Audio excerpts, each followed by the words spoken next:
Yang berikutnya, kita menghindari percakapan yang tidak berguna. Efesus 4 ayat 29. Janganlah ada perkataan kotor keluar dari mulutmu. Pakailah perkataan yang baik untuk membangun di mana perlu, supaya mereka yang mendengarnya beroleh kasih karunia. Jadi orang dengar saudara beroleh kasih karunia.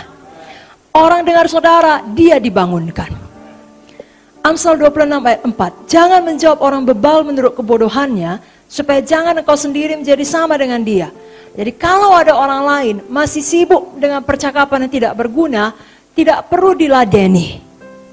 Amin, saudaraku.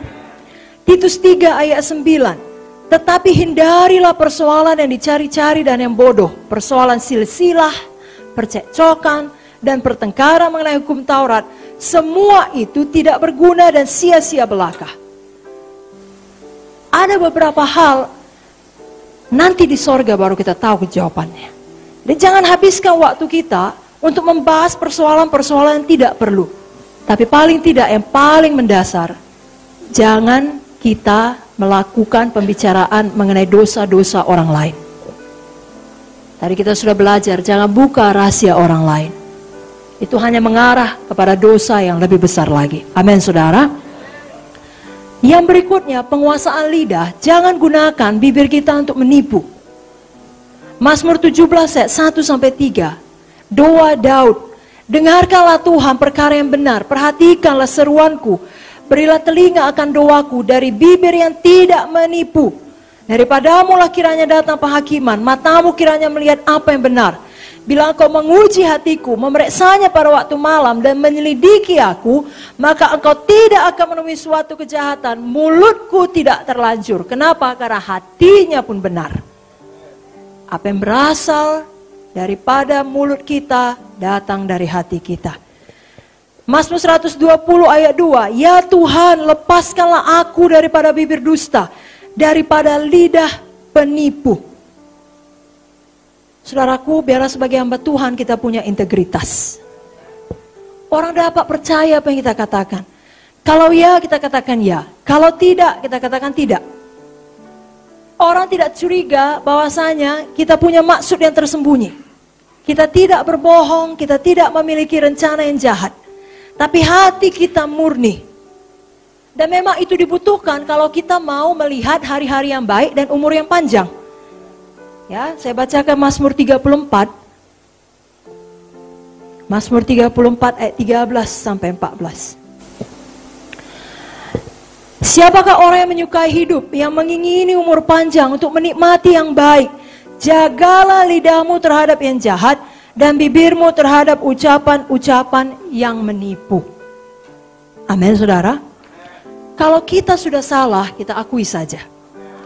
Itu akan membebaskan kita. Amsal berkata, barang siapa yang mengakui pelanggarannya akan kemudian lebih disayangi.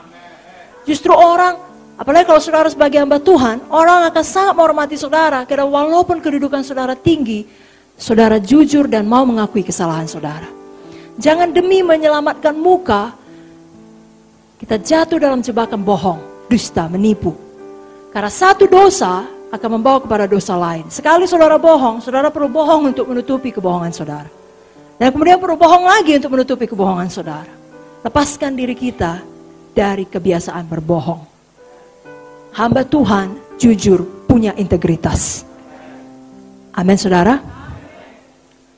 Yang berikutnya kita harus waspada terhadap pujian yang menjilat. Ini adalah pujian palsu. Pujian palsu ini berasal dari para setan. Tidak ada asalnya yang lain. Dan merupakan sebuah perangkap. Kenapa? Karena setan adalah tokoh yang sangat pandai berbicara. Seorang penjilat. Orang dapat terpancing oleh kata-kata seorang penjilat. Pujian yang tulus atau kata-kata yang membesarkan hati memang sangat berarti. Tapi pujian yang menjilat itu lain. Kenapa? Karena pujian yang menjilat itu dilebih-lebihkan dan ada sesuatu di baliknya. Ada udang di balik batu. Motifnya tidak benar. Seorang penjilat, dia tidak tulus. Dia mau setelah dia menjilat, memuji. Ada sesuatu diberikan kepada dia sebagai imbalannya. Dia menginginkan sesuatu sebagai ganti daripada kata-kata pujiannya. Saudara ingat Esther. Dia membutuhkan sesuatu, bahkan bukan untuk dirinya, untuk menyelamatkan umat Tuhan. Dia berdoa, dia berpuasa. Itulah yang harus kita teladani. Amsal 26 ayat 28, lidah dusta membenci korbannya, mulut licin mendatangkan kehancuran. Ya, tidak ada kebaikan daripada lidah penjilat. Pujian yang menjilat adalah taktik antikristus kelak. Kenapa orang nanti menyembah antikristus? Karena mulutnya manis. Dia menawarkan jawaban, solusi yang dinantikan oleh dunia. Dia menjerat orang dengan bujukannya. Kita sudah belajar terhadap 3 hal yang mempengaruhi. Bukan dengan nyata-nyata, tapi dengan bujukan. Dia bujuk. Kalau orang membujuk, baik ucapannya. Jangan percaya. Daniel 11 ayat 32. Orang-orang yang berlaku fasik terhadap perjanjian akan dibujuknya sampai murtad dengan kata-kata licin. Jadi pandai, ada alasannya. Seakan-akan bahkan mungkin ada dasarnya, tapi kebohongan. Tapi kita, umat yang mengenal Allahnya, akan tetap kuat dan bertindak. Makanya dari dalam, dari sekarang, Bapak Ibu Saudara, jangan pernah harapkan pujian manusia untuk menyatakan kita dihargai. Nanti saudara bisa jatuh dalam jebakan. Orang tahu tuh kelemahan saudara, dia sangat suka dipuji. Lalu orang jilat saudara, jangan. Satu-satunya pujian yang saudara nantikan adalah, hai hambaku yang baik dan setia, masuklah ke dalam kesukaan Tuhan. Amin saudara.